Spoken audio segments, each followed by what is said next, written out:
प्रिय साधकों, मैं तुमसे आज कुछ कहने आया हूं, और वो बात इतनी सरल है कि तुमने उसे देखा ही नहीं, इतनी निकट है कि तुमने उसे पकड़ा ही नहीं। अपने दम पर जीना सीखो। जीवन में तुमने बहुत कुछ सीखा है, बहुत कुछ पढ़ा है, बहुत कुछ जाना है, पर क्या किसी ने तुम्हें यह सिखाया कि बिना किसी सहारे के, बिना किसी की छड़ी के, बिना किसी के कंधे के तुम खड़े हो सकते हो? नहीं, किसी ने नहीं सिखाया। क्योंकि समाज को तुम्हारी निर्भरता चाहिए, परिवार को तुम्हारी निर्भरता चाहिए, राज्य को तुम्हारी निर्भरता चाहिए, धर्म को तुम्हारी निर्भरता चाहिए। हर संस्था, हर व्यवस्था चाहती है कि तुम किसी न किसी के सहारे जियो, क्योंकि सहारे वाला आदमी आज्ञाकारी होता है, शोषण को सहने वाला होता है, विद्रोह न करने वाला होता है। इसलिए तुम्हें बचपन से ही यह पाठ पढ़ाया जाता है, अकेला चना भात नहीं फोड़ सकता, मिलकर रहो, बड़ों का आदर करो, परंपरा का पालन करो। और तुम धीरे धीरे इतने आदी हो जाते हो कि जब तक कोई तुम्हें थामे न रखे तुम्हें लगता है कि तुम गिर जाओगे। पर सुनो, जो आदमी कंधे तलाशता रहता है वो कभी अपने पैरों की ताकत नहीं जान पाता। जो हाथ पकड़ता रहता है उसकी भुजाओं में कभी शक्ति नहीं आती। तुम सोचते हो कि तुम्हारी पीड़ा इसलिए है कि तुम्हारे पास धन नहीं, सुख नहीं, प्रेम नहीं, पर तुम्हारी मूल पीड़ा इससे बहुत गहरी है। तुम्हारी मूल पीड़ा यह है कि तुमने अपनी आत्मा को खो दिया है, तुम अपने केंद्र से विचलित हो गए हो। तुम एक ऐसे घर में रहते हो जो दूसरों ने बनाया है, तुम ऐसी सोच सोचते हो जो दूसरों ने तुम में ठूंसी है, तुम ऐसी भावनाएं महसूस करते हो जो दूसरों ने तुम में पैदा की। तुम एक किराए के मकान में रहने वाले किराएदार हो और तुम समझते हो कि यही तुम्हारा अपना घर है।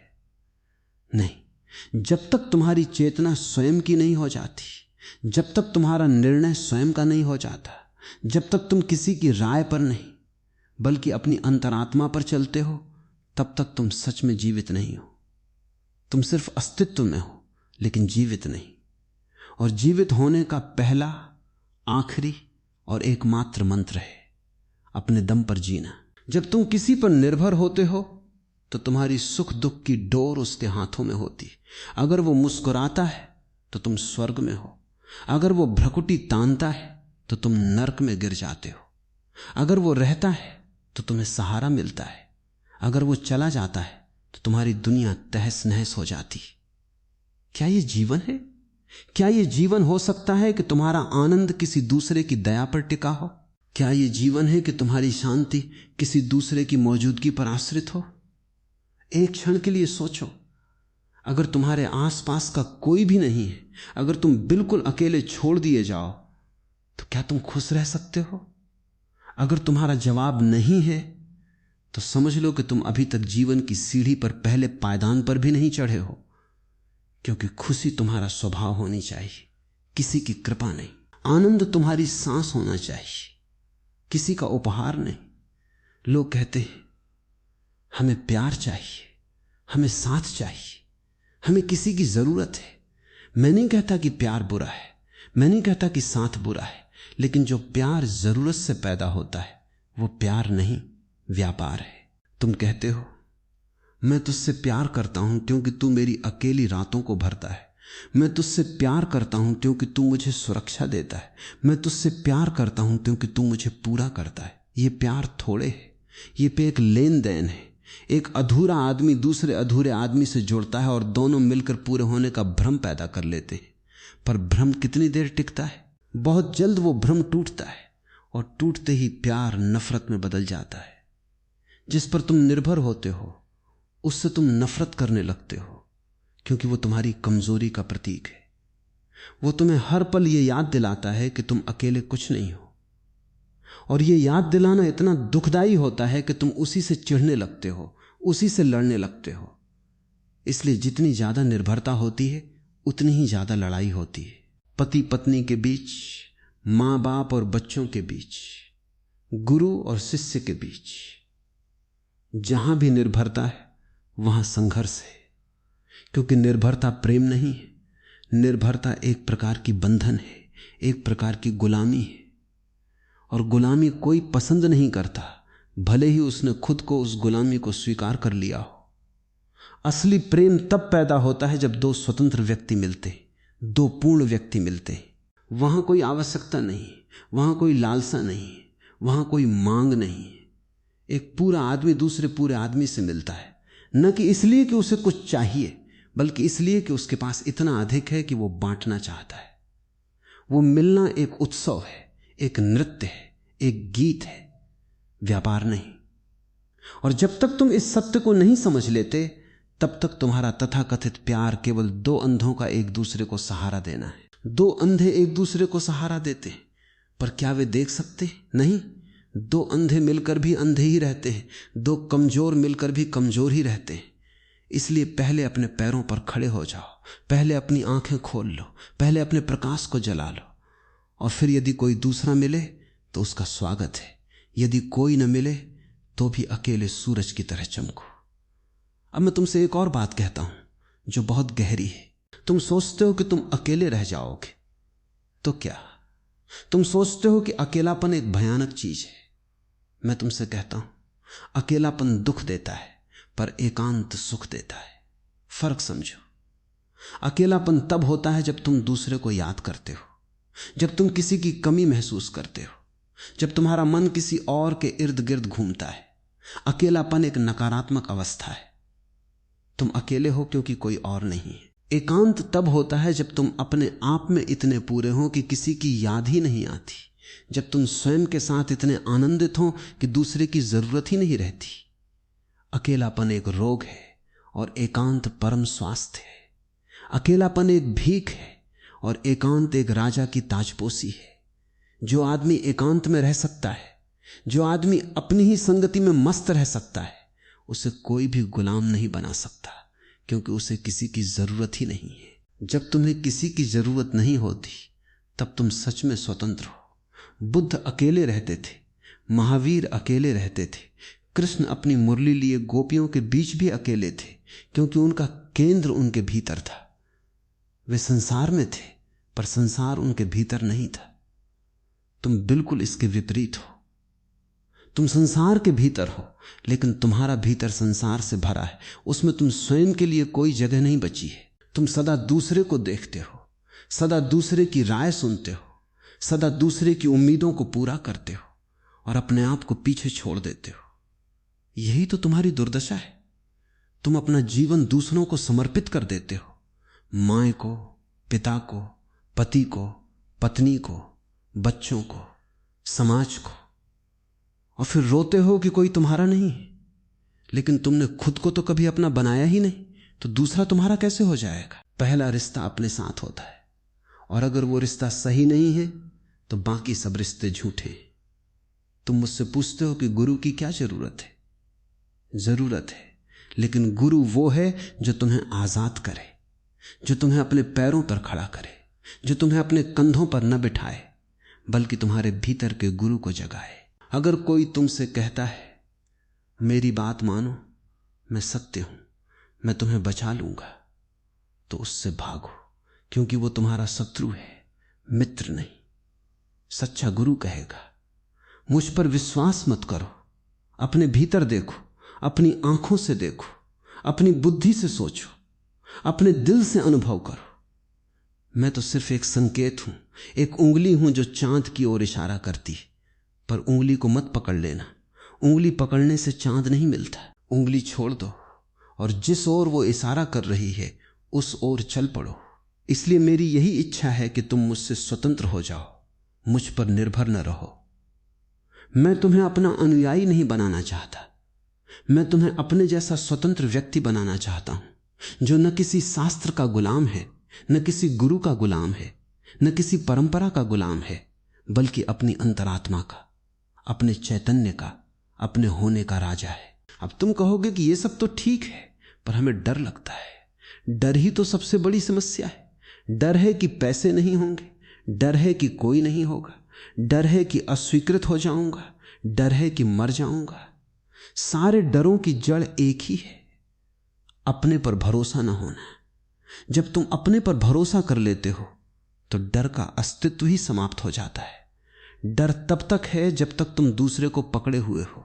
जिस क्षण तुम अपने को पकड़ लेते हो, डर वहां से विदा हो जाता है। इसलिए मैं तुमसे कहता हूं, डर को छिपाओ मत, उससे भागो मत, उसका सामना करो। डर के एकदम पास बैठो, उसकी आंखों में आंखें डालकर देखो और पूछो, मैं किससे डरता हूं? जब तुम गहराई में जाओगे तो पाओगे कि डर है ही नहीं, वो तो एक छाया है जिसे तुमने अपनी कल्पना से पैदा कर लिया है। मौत है तो क्या? मौत तो एक दिन आनी ही है, उससे डरने से क्या होगा? जो आना ही है उसका स्वागत करो, और जो गया उसे जाने दो। अस्वीकृति है तो क्या? दुनिया में करोड़ों लोग हैं, अगर एक ने अस्वीकार किया तो दूसरा स्वीकार कर लेगा, और अगर सबने अस्वीकार कर दिया तो तुम खुद ही अपनी स्वीकृति बन जाओगे। जब तुम खुद को स्वीकार कर लेते हो तो दूसरे की स्वीकृति मामूली हो जाती, बेमानी हो जाती। जब तुम छोटे बच्चे थे तुमने चलना सीखा। याद करो, जब बच्चा चलना सीखता है तो वो गिरता है, करवट लेता है, दर्द होता है, रोता है, पर फिर उठता है। धीरे धीरे अपने दम पर, बिना किसी के सहारे वो चलना सीख जाता है। अगर मां उसे हर बार उठाकर बिठाती रहे, अगर कोई उसे हर कदम पर थामे रखे, तो वो कभी चलना नहीं सीख पाता। ठीक यही तुम्हारे साथ जीवन में हुआ है। तुम्हें चलने नहीं दिया गया, तुम्हें गिरने नहीं दिया गया, तुम्हारी हर गलती को रोका गया, तुम्हारे हर कदम को निर्देशित किया गया, तुम्हारे हर फैसले को दूसरों ने लिया। इसलिए तुम शारीरिक रूप से बड़े हो गए, बूढ़े हो गए, पर भीतर तुम वही असहाय बच्चे हो जिसे किसी का हाथ चाहिए। अब मैं तुमसे कहता हूं, गिरने की अनुमति दो, गलतियां करने की अनुमति दो, क्योंकि गलतियां ही तुम्हें सिखाती हैं, गिरना ही तुम्हें उठना सिखाता है। जो आदमी कभी गिरा नहीं वो कभी सच में खड़ा भी नहीं हो सकता। उसकी खड़ी होना कमजोर होती है, क्योंकि वो जानता ही नहीं कि गिरने के बाद उठना क्या होता है। उसमें वो ताकत नहीं आती। तुमने अपने जीवन में बहुत सी चीजें उधार ली, विचार उधार लिए, आदर्श उधार लिए, सपने उधार लिए, भगवान भी उधार लिए। क्या तुम्हारा भगवान तुम्हारा अपना है? क्या तुमने उसे खोजा है? नहीं।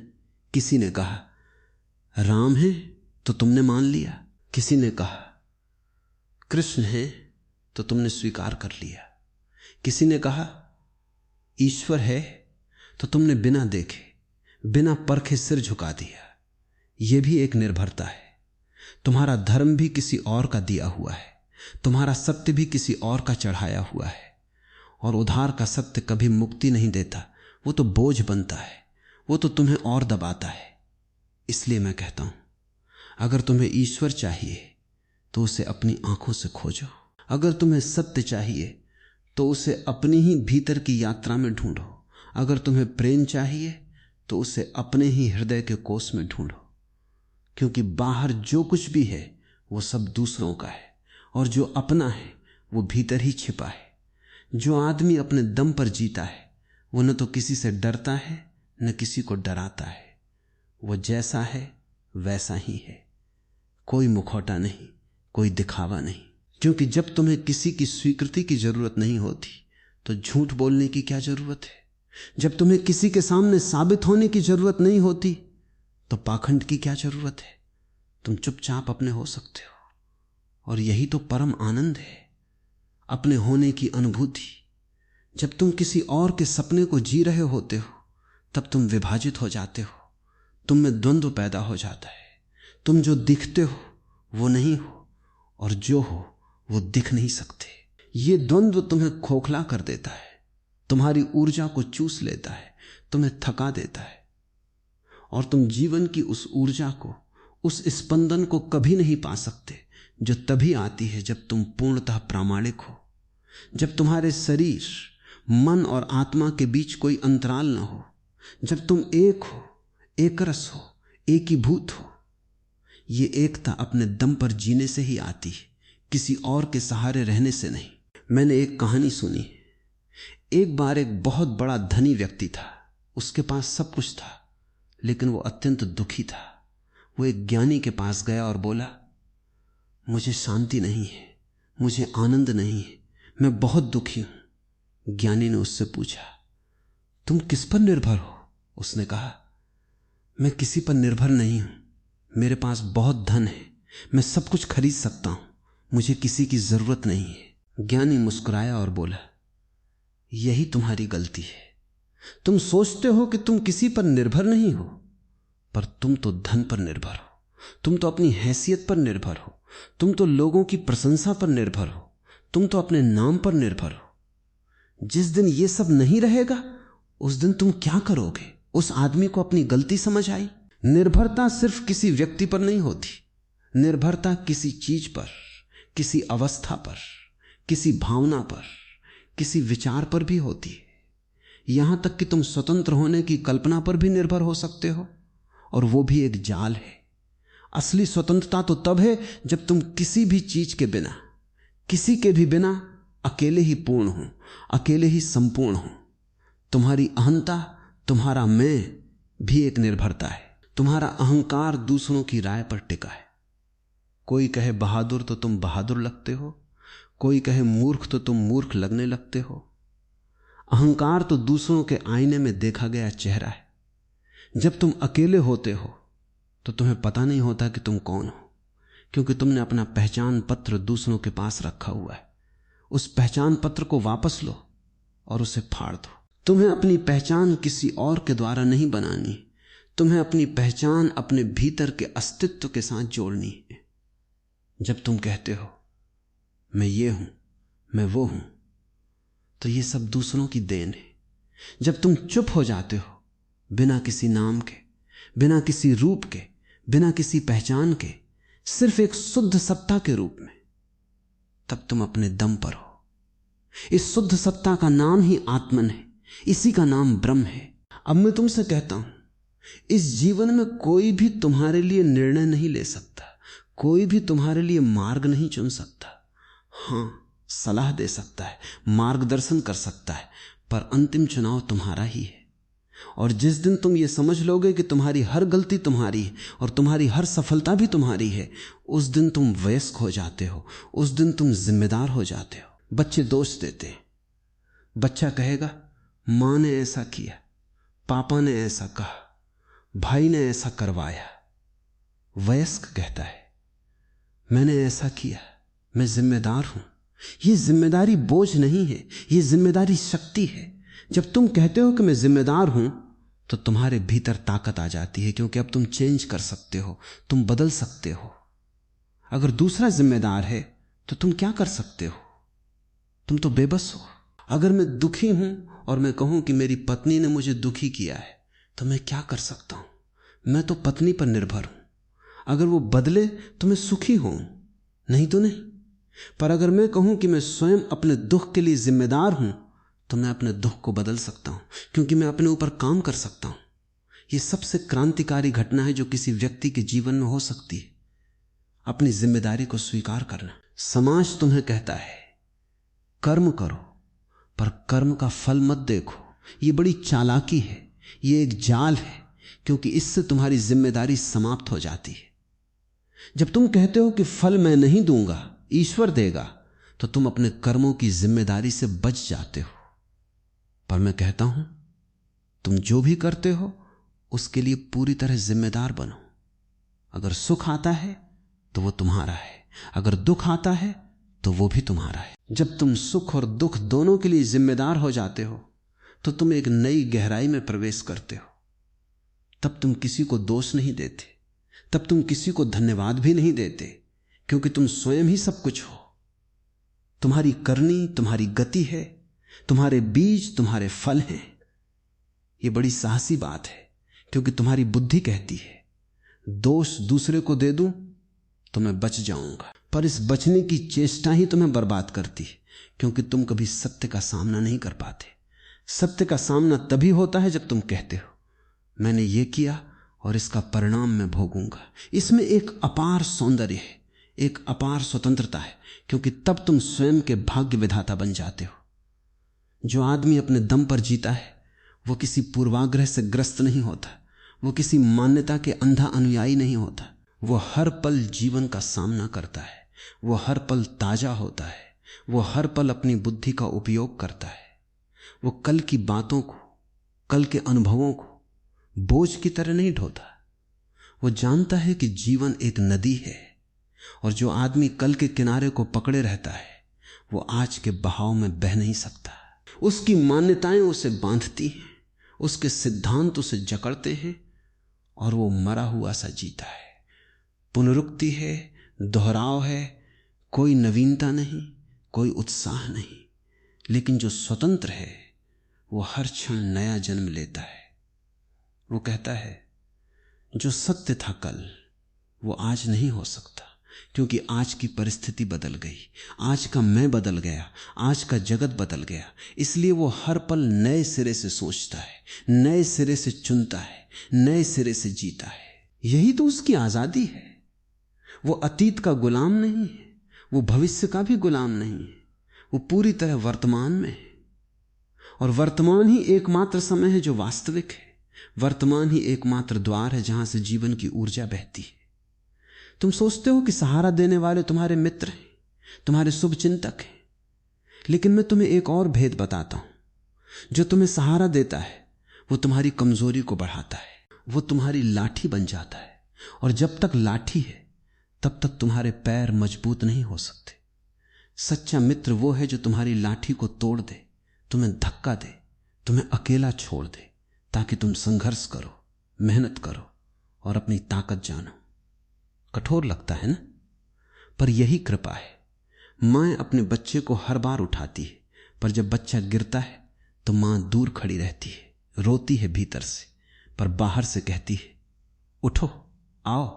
वह क्षण बड़ा कठोर है, लेकिन उसी कठोरता में बच्चे के पैरों में ताकत आती है। तुम्हारे जीवन में भी ऐसा ही होना चाहिए।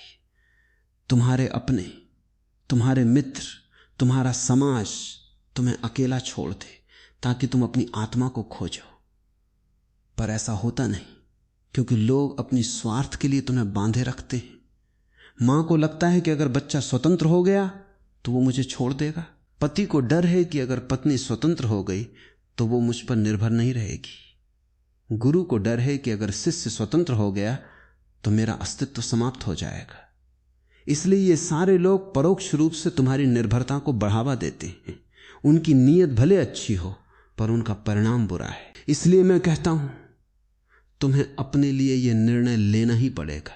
भले ही दुनिया तुम्हें पागल कहे, भले ही दुनिया तुम्हें स्वार्थी कहे, भले ही दुनिया तुम्हें क्रूर कहे, तुम्हें अपनी आत्मा की ओर लौटना ही पड़ेगा।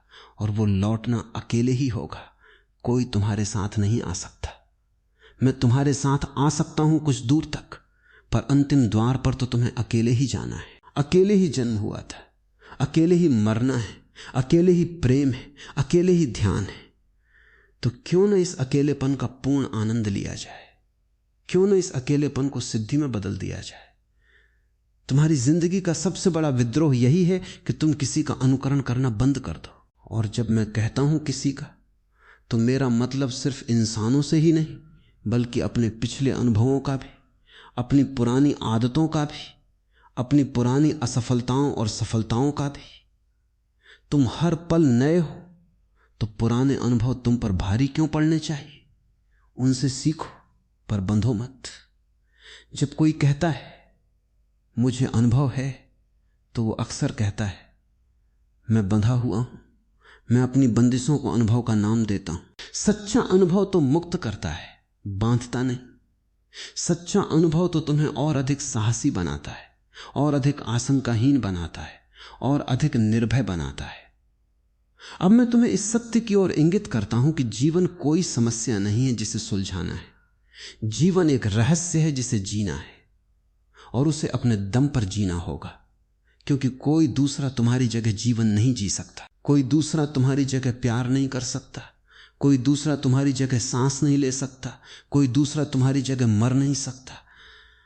तो जो सबसे निजी है, जो सबसे अंतरंग है, जो सबसे आत्मीय है, उसमें तुम दूसरों को क्यों आने देते हो? उस द्वार पर तुम्हें पहरा देना चाहिए। सिर्फ मैं, सिर्फ मेरी चेतना, सिर्फ मेरा होना प्रवेश कर सकता है, और कोई नहीं। ये अहंकार नहीं, ये स्वाभिमान है, ये आत्मज्ञान है। अहंकार तब है जब तुम दूसरों से अपनी तुलना करते हो। स्वाभिमान तब है जब तुम दूसरों की परवाह न करते हुए अपने केंद्र पर स्थित हो। अहंकार एक बीमारी है, स्वाभिमान, आत्मविश्वास, स्वयं पर भरोसा, ये स्वास्थ्य है, ये आनंद है। तुम्हारे भीतर अनंत क्षमता पड़ी है। एक बीज में एक विशाल वृक्ष छिपा होता है, लेकिन बीज का खोल मजबूत होता है, उसे तोड़ना पड़ता है। तुम्हारी वो निर्भरता, तुम्हारा वो सहारा ढूंढना, तुम्हारा वो डर, ये बीज का खोल है।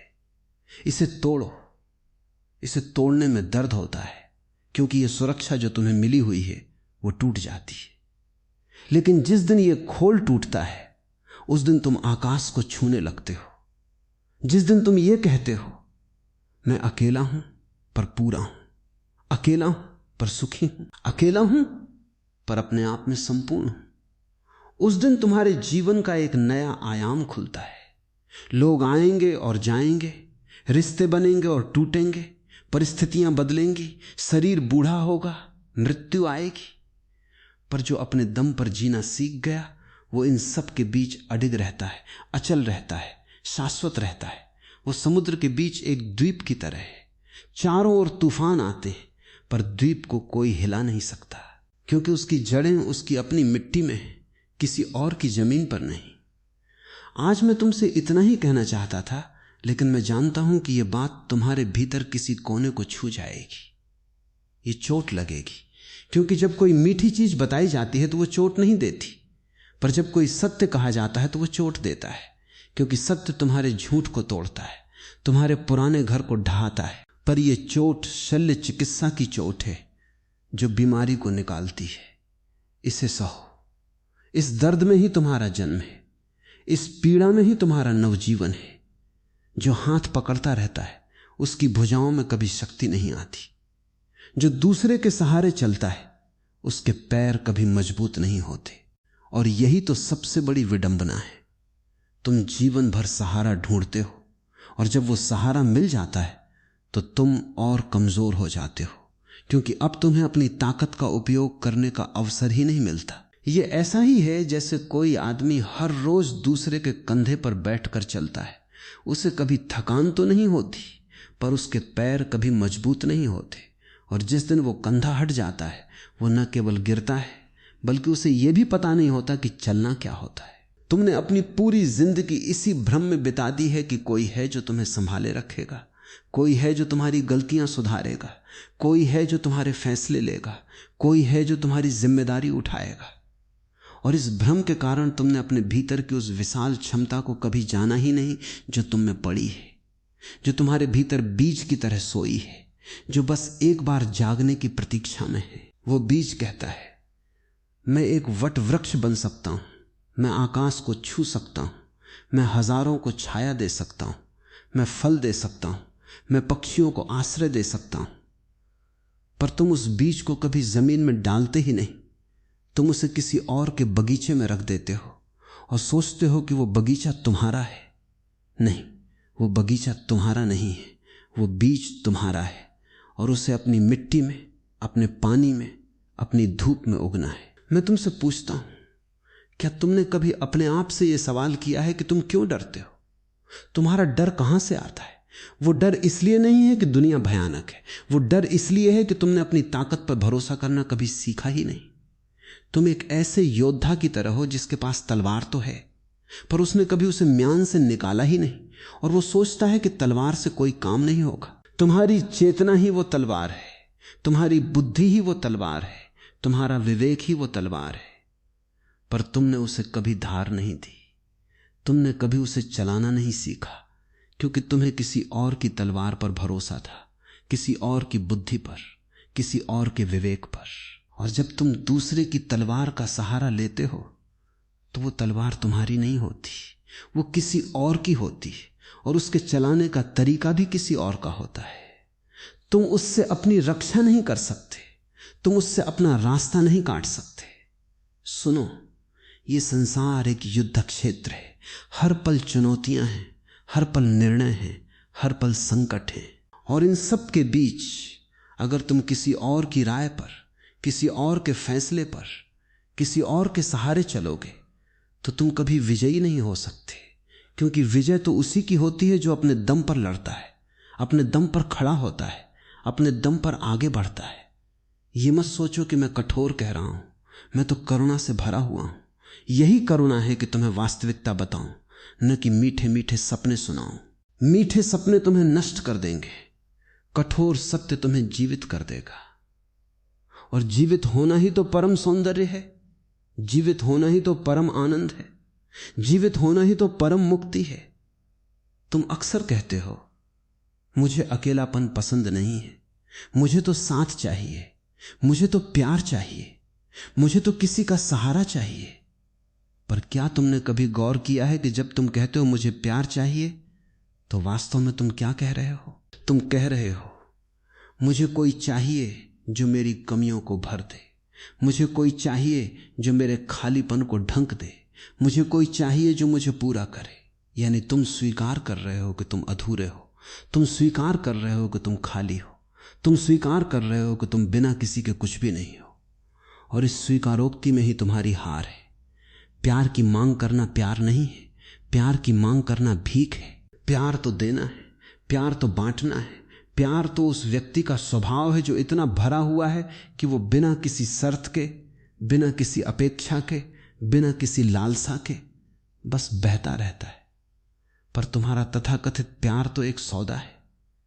तुम कहते हो मैं तुझसे प्यार करूंगा अगर तू मुझे सुरक्षा देगा, मैं तुझसे प्यार करूंगा अगर तू मेरी बात मानेगा, मैं तुझसे प्यार करूंगा अगर तू मुझे कभी नहीं छोड़ेगा। ये प्यार नहीं है, ये तो एक अनुबंध है, एक कॉन्ट्रैक्ट है, एक व्यापारिक सौदा है। और जब प्यार सौदा बन जाता है तो वो नफरत में बदल जाता है, क्योंकि जब एक पक्ष अपनी शर्तें पूरी नहीं करता तो दूसरा धोखा महसूस करता है, और धोखा महसूस करते ही प्रेम विषैला हो जाता है। असली प्रेम तो तब पैदा होता है जब दो स्वतंत्र, दो पूर्ण, दो आत्मनिर्भर व्यक्ति मिलते हैं। वे एक दूसरे की जरूरत नहीं रखते, वे एक दूसरे के पूरक नहीं होते, वे एक दूसरे के सहारे नहीं होते। वे दो सूरज हैं जो एक साथ चमकते हैं, वे दो नदियां हैं जो एक साथ बहती हैं, वे दो पक्षी हैं जो एक साथ उड़ते हैं। उनके बीच कोई लेन देन नहीं, सिर्फ एक उत्सव है, एक नृत्य है, एक गीत है। और उस प्रेम में कोई बंधन नहीं होता, कोई रस्सी नहीं होती, कोई जंजीर नहीं होती। वो प्रेम स्वतंत्रता का पर्याय है, वो प्रेम आनंद का पर्याय है, वो प्रेम जीवन का पर्याय है। पर तुम उस प्रेम को कभी जान नहीं सकते जब तक तुम अपने दम पर नहीं हो, क्योंकि जब तक तुम्हें किसी की जरूरत है तब तक तुम प्रेम नहीं कर सकते, तुम सिर्फ जरूरत पूरी कर सकते हो। यहां एक और गहरी बात है, जो आदमी अपने दम पर जीना सीख लेता है वो दूसरों का बोझ नहीं बनता। वो न तो किसी पर निर्भर होता है, न किसी को अपने ऊपर निर्भर होने देता है। वो समझता है कि हर व्यक्ति को अपना रास्ता खुद बनाना है, हर व्यक्ति को अपना बोझ खुद उठाना है, और ये उसकी स्वतंत्रता है, ये उसका सम्मान है। जो लोग दूसरों को अपने ऊपर निर्भर बनाते हैं वे दूसरों का अपमान करते हैं, भले ही वे प्रेम के नाम पर करते हो, सेवा के नाम पर करते हो, करुणा के नाम पर करते हो। एक मां जो बच्चे को हर कदम पर बांधे रखती है वो बच्चे की आत्मा को मारती है, भले ही वो उसे सुरक्षा कहती हो। एक पति जो अपनी पत्नी को स्वतंत्र नहीं होने देता वो उसके प्रति हिंसा करता है, भले ही वो उसे प्यार कहता हो। एक गुरु जो अपने शिष्य को अपनी छाया में रखता है वो शिष्य की बुद्धि को कुंद करता है, भले ही वो उसे ज्ञान कहता हो। और तुम सब इसी प्रकार के धोखे में जी रहे हो। तुम सोचते हो कि बंधन प्रेम है, सोचते हो कि निर्भरता सेवा है, सोचते हो कि गुलामी श्रद्धा है, पर यह सब गलत है, यह सब अज्ञान है, यह सब अंधकार है। मैं तुम्हें एक कहानी सुनाता हूं। एक बार एक बहुत बड़ा पक्षी था, उसके पंख बहुत मजबूत थे, पर वो हमेशा एक छोटी सी शाखा पर बैठा रहता था। और दूसरे पक्षी उससे पूछते, तुम क्यों नहीं उड़ते? वो कहता, मुझे डर है कि अगर मैं उड़ा तो ये शाखा टूट जाएगी और मैं गिर जाऊंगा। एक दिन आंधी आई, शाखा टूट गई और पक्षी को उड़ना ही पड़ा। और जब उसने उड़ान भरी तो उसे पता चला कि उसके पंखों में इतनी ताकत है कि वो तूफानों को भी चीर सकता है, वो आकाश के पार जा सकता है, वो समुद्र के ऊपर मंडरा सकता है। उसे पता चला कि उसे उस शाखा की कभी जरूरत ही नहीं थी। वो शाखा सिर्फ एक भ्रम थी, एक झूठी सुरक्षा थी। और वो पक्षी उस दिन से सदा आकाश में विचरण करने लगा, कभी किसी शाखा पर नहीं बैठा, क्योंकि उसे अपने पंखों पर भरोसा आ गया था। तुम भी उसी पक्षी की तरह हो। तुमने अपनी शाखाओं को पकड़ रखा है।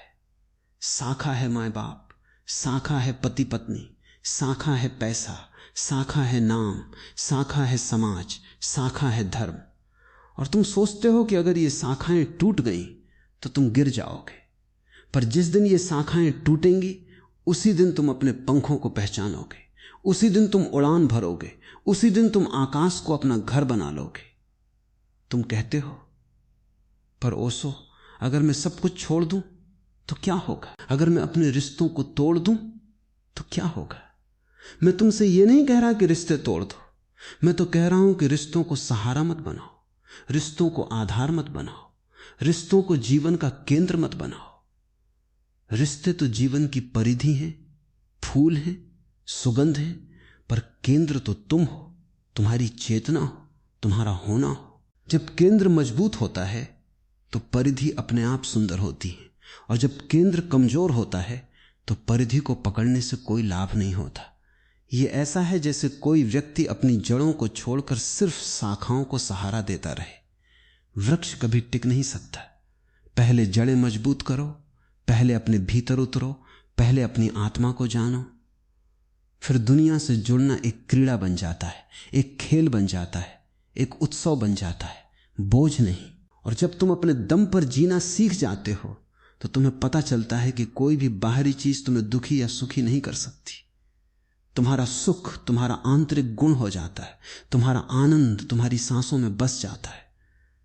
तब तुम किसी की प्रशंसा से फूलते नहीं, किसी की निंदा से मुरझाते नहीं। तब तुम जीत हार से परे हो जाते हो, तब तुम मान अपमान से परे हो जाते हो, तब तुम सुख दुख से परे हो जाते हो। तब तुम एक साक्षी बन जाते हो, एक दृष्टा बन जाते हो, जो अपने जीवन के नाटक को ऊपर से देखता है, उसमें उलझता नहीं।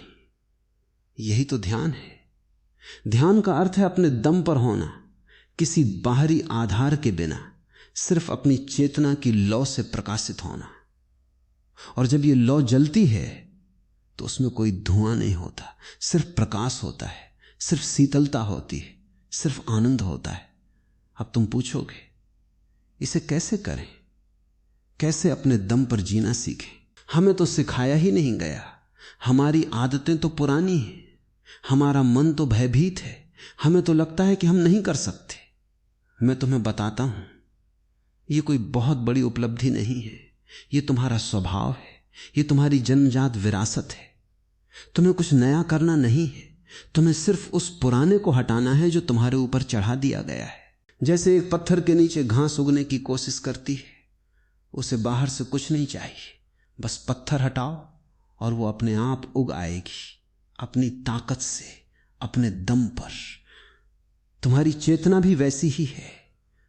उस पर पत्थर पड़े हैं, पत्थर हैं परंपरा के, पत्थर हैं रूढ़ियों के, पत्थर हैं पूर्वाग्रहों के, पत्थर हैं भय के, पत्थर हैं दूसरों की राय के। इन पत्थरों को हटाओ और तुम्हारी चेतना अपने आप ऊपर उठेगी, अपने आप प्रकट होगी, अपने आप फैलेगी। इन पत्थरों को हटाने का नाम ही साधना है, इन पत्थरों को हटाने का नाम ही आत्मज्ञान है, इन पत्थरों को हटाने का नाम ही मुक्ति है।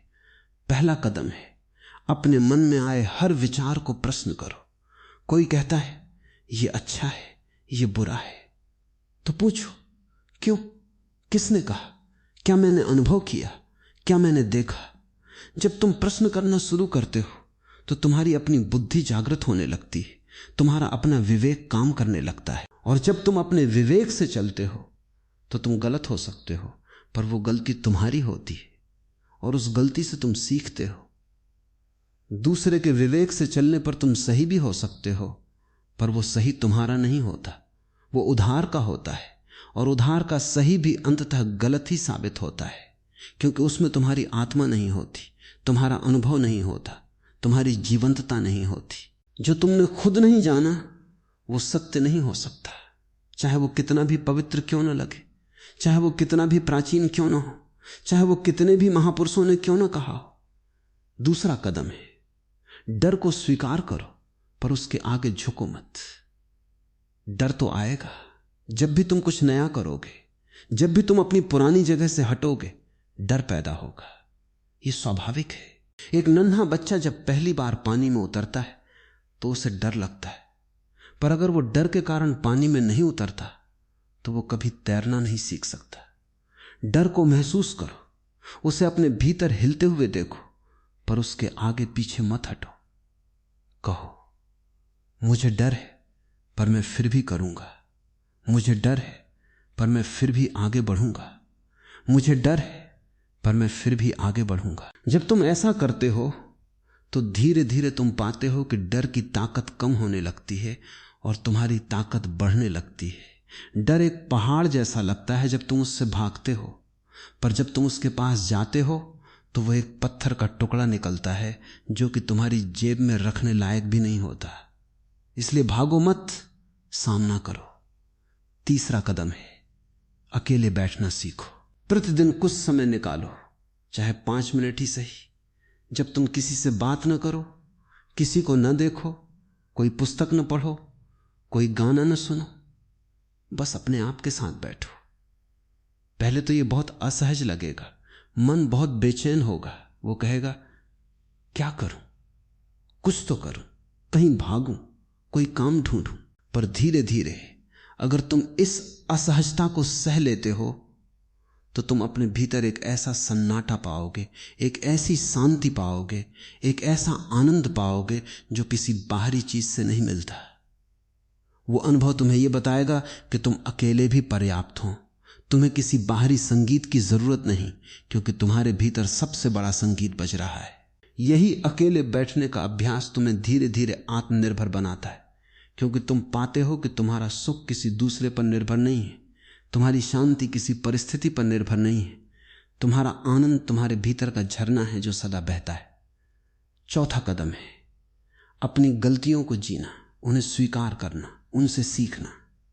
समाज ने तुम्हें यह डर दिया है कि गलती मत करो, गलती पाप है, गलती शर्म की बात है। पर मैं तुमसे कहता हूं, गलती करना मानव होने का अधिकार है। गलती करना सीखने का एकमात्र रास्ता है। जो आदमी कभी गलती नहीं करता वो कभी बड़ा नहीं होता, वो जीवन भर बच्चा ही रहता है, क्योंकि बच्चे ही गलतियां नहीं करते। वे तो बड़ों के निर्देशों का पालन करते हैं, पर उन्हें अपने अनुभव नहीं होते। बड़ा वही होता है जिसने कई बार गिरकर उठना सीखा हो, जिसने कई बार चोट खाकर अपनी सीमाएं जानी हो, जिसने कई बार अंधेरे में भटक कर अपना रास्ता खोजा हो।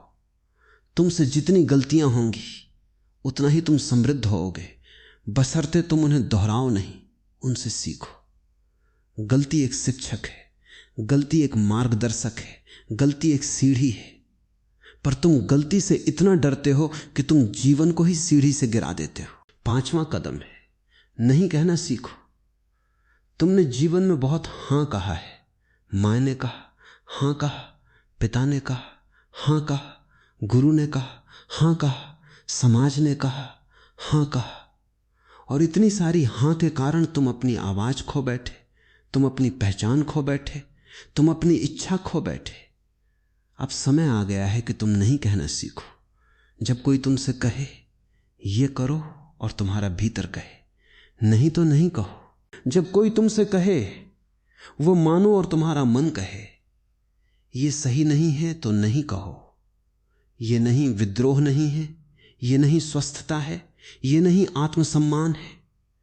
जो नहीं कहना नहीं जानता वो कभी अपने दम पर नहीं जी सकता, क्योंकि वो हर किसी के द्वारा खींचा ताना जाता रहेगा, हर किसी की इच्छा पूरी करता रहेगा और अपनी आत्मा को मारता रहेगा। नहीं कहने से तुम अपनी सीमा निर्धारित करते हो, अपनी जगह बनाते हो, अपनी स्वतंत्रता की रक्षा करते हो। और जब तुम नहीं कह सकते हो तभी तुम्हारी हां का भी मूल्य होता है, अन्यथा तुम्हारी हां का कोई अर्थ नहीं, क्योंकि तुम तो मशीन की तरह हां कहते रहते हो।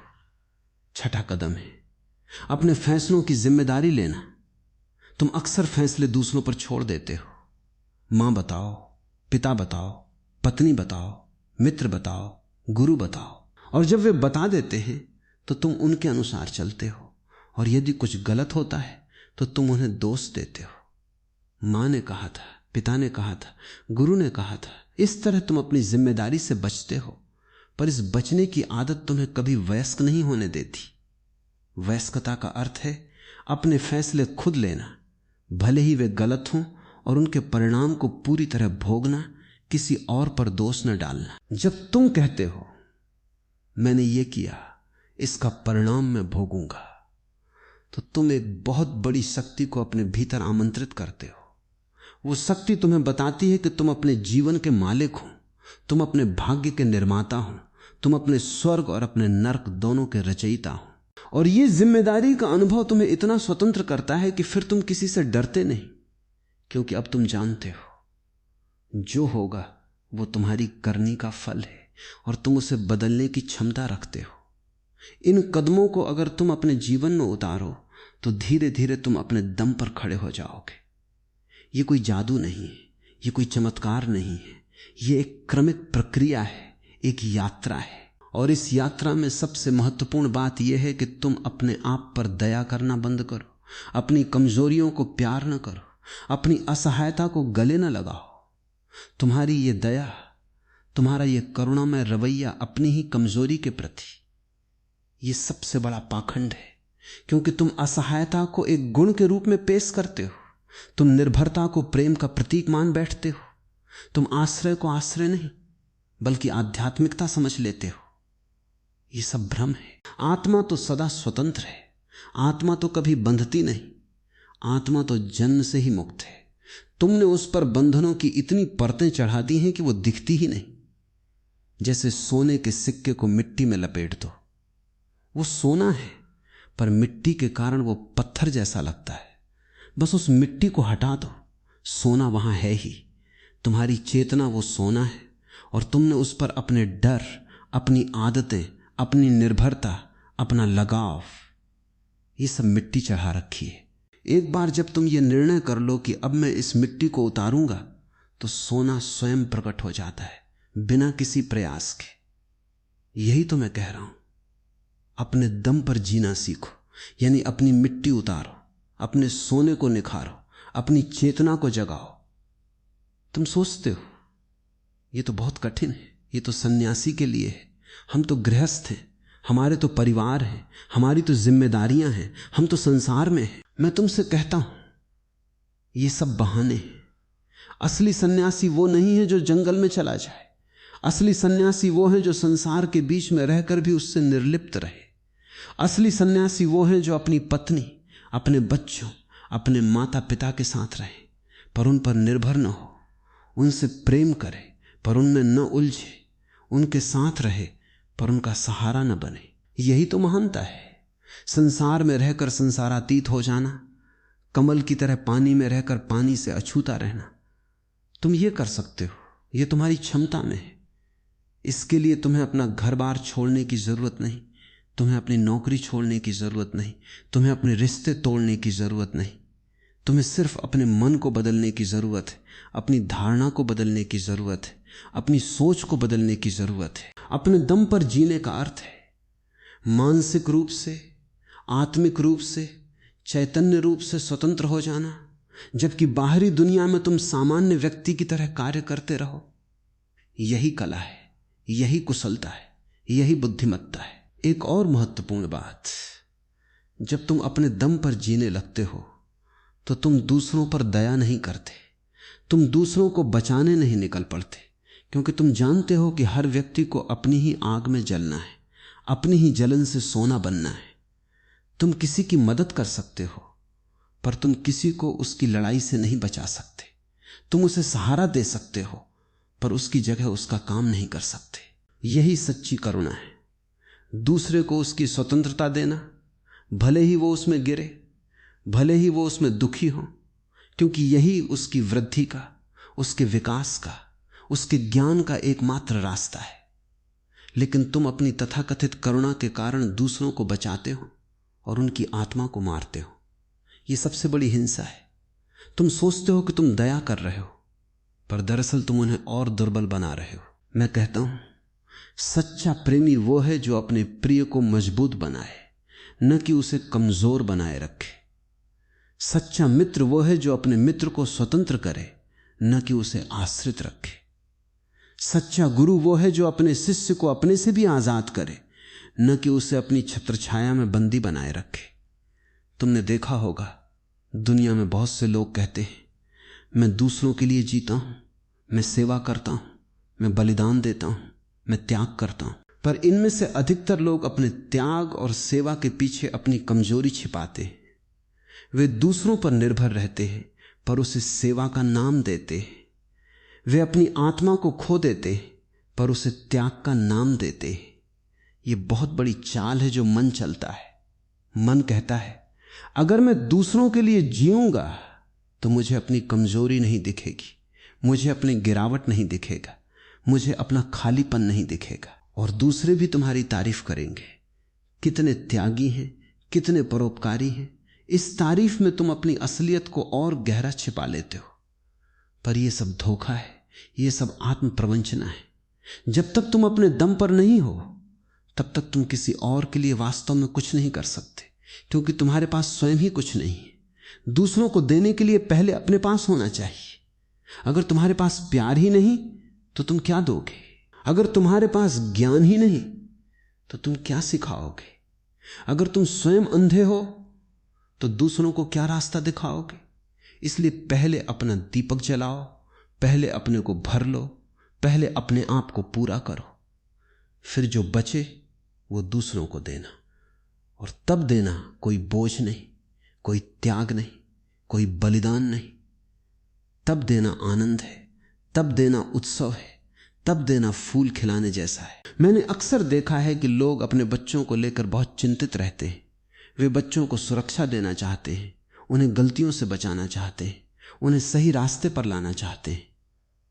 पर वे ये नहीं समझते कि इस चिंता के कारण वे बच्चों को सबसे बड़ा अहित कर रहे हैं।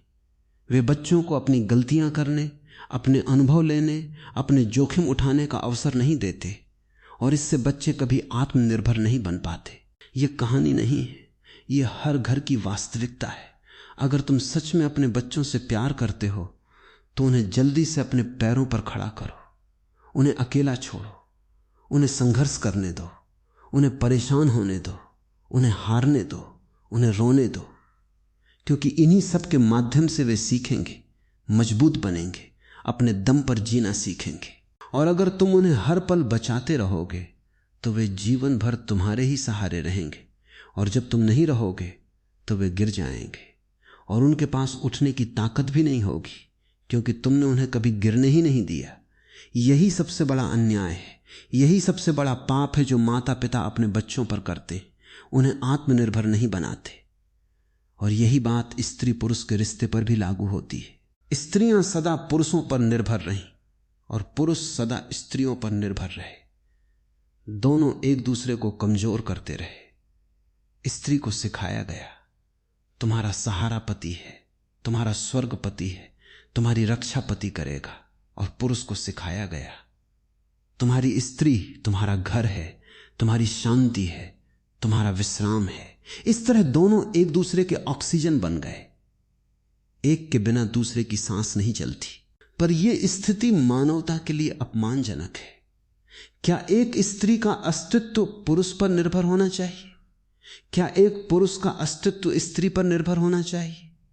नहीं। प्रत्येक व्यक्ति, चाहे स्त्री हो या पुरुष, एक पूर्ण इकाई है, एक स्वतंत्र आत्मा है। उसे अपने आप में पूर्ण होना चाहिए, उसे अपने आप में संपूर्ण होना चाहिए। तभी वो किसी से मिल सकता है, तभी वो किसी को प्रेम कर सकता है, बिना किसी लालसा के, बिना किसी आश्रय के, बिना किसी शर्त के। तभी उसका मिलन सच्चा मिलन होगा। अन्यथा वो तो एक दूसरे का सहारा लेने का एक तरीका है जो अंततः असफल होता है, क्योंकि दो अधूरे मिलकर एक पूरे नहीं बन सकते। तुम देखो, तुम सुबह उठते हो, सोचते हो कि तुम किसी के हैं, कोई तुम्हारा है, लेकिन जब तुम्हारी आंखें खुलती हैं तो क्या तुम देखते हो कि तुम अकेले हो? तुम अपने शरीर में अकेले हो, तुम अपनी सांसों में अकेले हो, तुम अपनी बीमारी में अकेले हो, तुम अपनी मृत्यु में अकेले हो। यह सत्य है। हर व्यक्ति अकेला पैदा होता है, अकेला मरता है और अकेले ही सोता है, अकेले ही जागता है। यह अकेलापन हमारी मूल स्थिति है। और जो इस अकेलेपन को भागने की कोशिश करता है वो कभी सत्य से नहीं मिल पाता। इस अकेलेपन को जब तुम स्वीकार करते हो, जब तुम उसे महसूस करते हो, जब तुम उसे जीते हो, तो वही अकेलापन एकांत में बदल जाता है। और एकांत ही भगवान का द्वार है, एकांत ही अनंत का अनुभव है। जब तुम पूरी तरह अकेले होते हो तो तुम अकेले नहीं रहते, तुम ब्रह्मांड के साथ होते हो, क्योंकि तुम्हारी सीमितता घुल जाती है, तुम्हारा अलगपन मिट जाता है, तुम विराट के साथ विलीन हो जाते हो, तुम उस परम चेतना के साथ एक हो जाते हो जो सबका स्रोत है, सबका आधार है, सबका घर है। और इस अनुभव को पाने के लिए तुम्हें अपने दम पर होना पड़ता है, क्योंकि जब तुम किसी पर निर्भर होते हो तो तुम्हारी चेतना बाहर की ओर बैंधी होती है, वो अपने केंद्र पर नहीं होती। जब तुम निर्भर होते हो तो तुम्हारी सारी ऊर्जा दूसरे की ओर बहती है, वो तुम्हारे भीतर नहीं ठहरती। और जब तक वो भीतर नहीं ठहरती तब तक वो परम से नहीं मिल सकती। इसलिए अपने दम पर होना, आत्मनिर्भर होना सिर्फ सामाजिक या मानसिक स्वतंत्रता नहीं है, ये आध्यात्मिक मुक्ति की पहली सीढ़ी है। तुम मुझसे पूछोगे, ओशो ये तो बहुत लंबी बात है, पर व्यवहार में क्या करें? मैं तुम्हें कुछ सरल उपाय बताता हूं जिन्हें तुम आज से ही शुरू कर सकते हो। पहला, हर सुबह उठकर आंखें खोलने के बाद 5 मिनट बिना किसी विचार के बैठो, सिर्फ अपनी सांसों को देखो, सिर्फ अपने होने को महसूस करो, अपने भीतर के प्रकाश को जगाओ। ये छोटा सा अभ्यास तुम्हें पूरे दिन याद दिलाएगा कि तुम अकेले हो, पर अकेले पूरे हो। दूसरा, जब कोई तुम्हें कुछ करने को कहे तो उस पर अमल करने से पहले एक क्षण रुको, अपने भीतर पूछो, क्या मैं ये करना चाहता हूं? क्या ये मेरे लिए सही है? ये 1 सेकंड का रुकना तुम्हें गुलामी से बाहर निकालेगा, क्योंकि अब तुम अपनी बुद्धि का उपयोग कर रहे हो, न कि केवल आज्ञा पालन।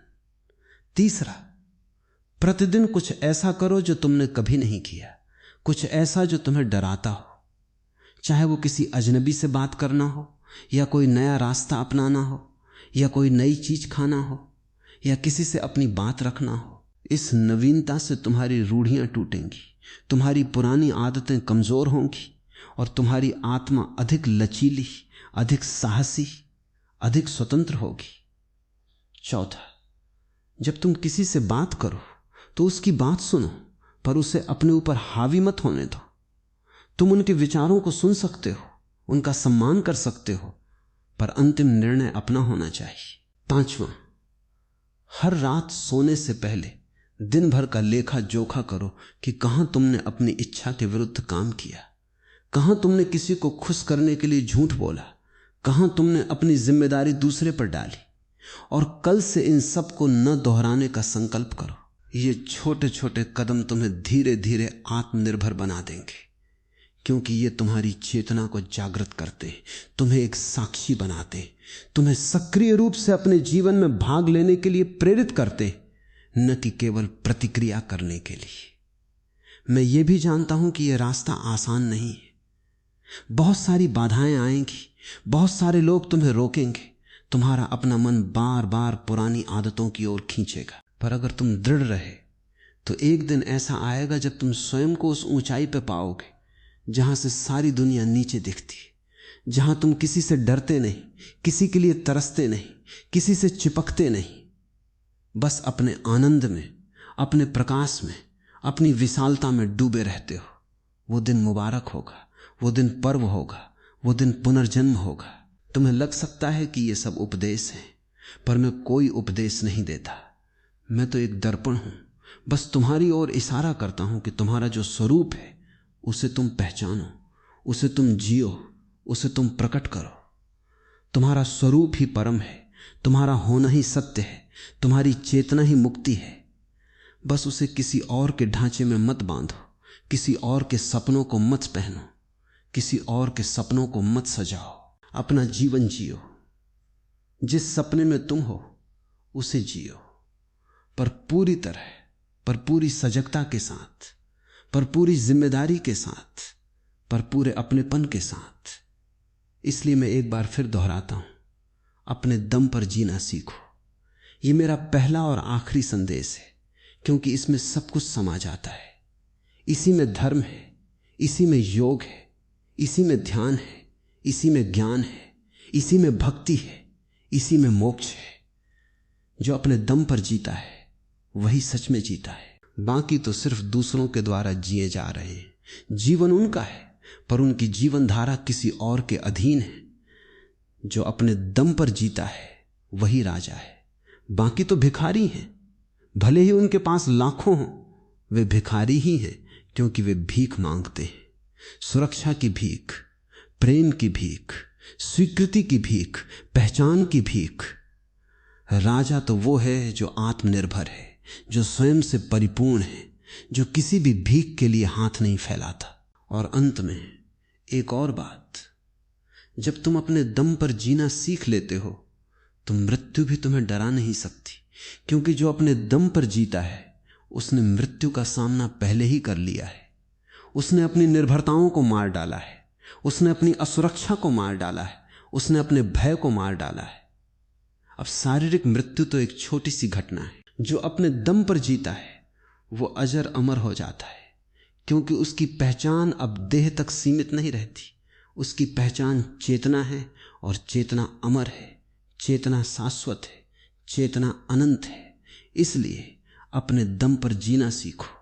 यही जीवन का परम सत्य है, यही परम प्रयोग है, यही परम पूजा है। अब इसी के साथ मैं तुम्हें विदा करता हूं। अपने आप में डूबो, अपने होने का आनंद लो, अपनी स्वतंत्रता का उत्सव मनाओ। ये उत्सव कभी खत्म नहीं होता, ये उत्सव शाश्वत है। बस तुम उसे शुरू करो, और जिस क्षण तुम इसे शुरू करोगे तुम पाओगे कि तुम अकेले नहीं हो। तुम्हारे साथ सारा ब्रह्मांड है, क्योंकि ब्रह्मांड भी उसी स्वतंत्रता में रहता है, उसी आत्मनिर्भरता में। पेड़ अपने दम पर उगते हैं, नदियां अपने दम पर बहती हैं, सितारे अपने दम पर चमकते हैं। तुम भी उन्हीं की तरह हो, तुम भी उसी विराट सत्ता का अंश हो जो अपने दम पर स्वतः सहज ही जीती है, बिना किसी सहारे के, बिना किसी आधार के, सिर्फ अपनी ऊर्जा से, अपने प्रकाश से, अपने आनंद से। यही मेरी कामना है, यही मेरी आशीष है, यही मेरी विनती है।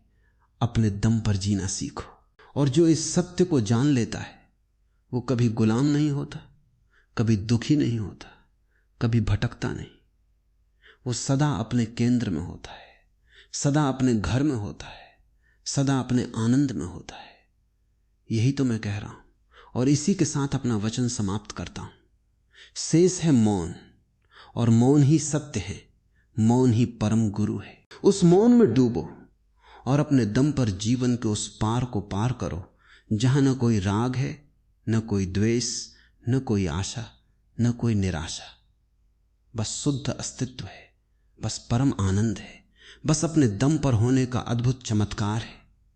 और अंत में मैं तुम्हें एक और बात याद दिलाता हूं, तुम अकेले नहीं हो अगर तुम अपने दम पर हो। यह विरोधाभासी है पर सत्य है। जब तुम किसी दूसरे पर निर्भर होते हो तब तुम अकेले होते हो, क्योंकि दूसरा तुमसे अलग है, वो तुम्हारा अपना नहीं है। पर जब तुम अपने दम पर होते हो तब तुम पूरे ब्रह्मांड से जुड़े होते हो, क्योंकि तुम्हारा अपना होना ही ब्रह्मांड का अंग है। तुम्हारी चेतना ही परम चेतना का विस्तार है। निर्भरता में तुम अलग थलग पड़ जाते हो, एक अधूरा टुकड़ा।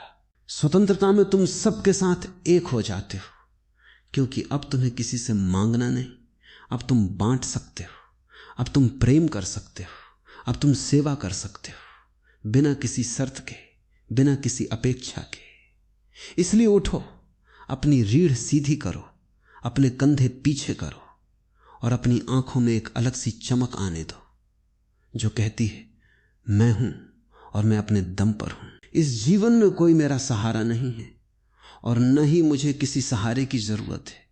अगर पैर फिसलते हैं तो मैं संभलूंगा, अगर गिरता हूं तो उठूंगा, अगर अंधेरा है तो अपना दिया जलाऊंगा। मैं अपनी राह खुद बनाऊंगा, क्योंकि यही जीवन का सबसे बड़ा सौभाग्य है, यही मुक्ति है, यही मोक्ष है, यही तुम्हारी बुद्धत्व की ओर पहला कदम है। अपने दम पर जीना सीखो, यही मेरा संदेश है, यही मेरा उपदेश है। और इससे बड़ा कोई धर्म नहीं है, इससे बड़ा कोई मंदिर नहीं है, इससे बड़ा कोई ईश्वर नहीं है। तुम स्वयं ईश्वर हो। जब तुम अपने दम पर खड़े हो जाते हो तुम स्वयं सत्य हो। जब तुम अपने दम पर चल पड़ते हो, तुम स्वयं प्रकाश हो। जब तुम अपने दम पर जलने लगते हो, अब इसी के साथ मैं तुम्हें विदा करता हूं। अपने ध्यान में लौट जाओ, अपने भीतर उतरो, और वहां उस मौन में तुम्हें वो शक्ति मिलेगी जो कभी समाप्त नहीं होती। वहीं उस शून्य में तुम्हें वो आनंद मिलेगा जो कभी घटता नहीं। बस अपने आप को खोल दो, अपने आप को छोड़ दो, और देखो तुम्हारा अपना होना ही परम होना है। इसे मत भूलना, इसे सदा याद रखना और इसी स्मृति के साथ जीना। जीवन के हर कण में, हर पल में यह अनुभव तुम्हारे साथ रहे, मैं हूं और मैं अपना हूं, किसी का नहीं, और यही मेरी महानतम विजय है। बस इतना ही कहना था आज। इसे अपने हृदय में उतार लो। शेष कल फिर कभी, पर यह सत्य तो अभी ही तुम्हारा हो सकता है। इसमें देर मत करो, क्योंकि मृत्यु एक क्षण भी देर नहीं करती। जीवन को अभी जियो, अपने दम पर जियो, और जीवन को स्वर्ग में बदल दो।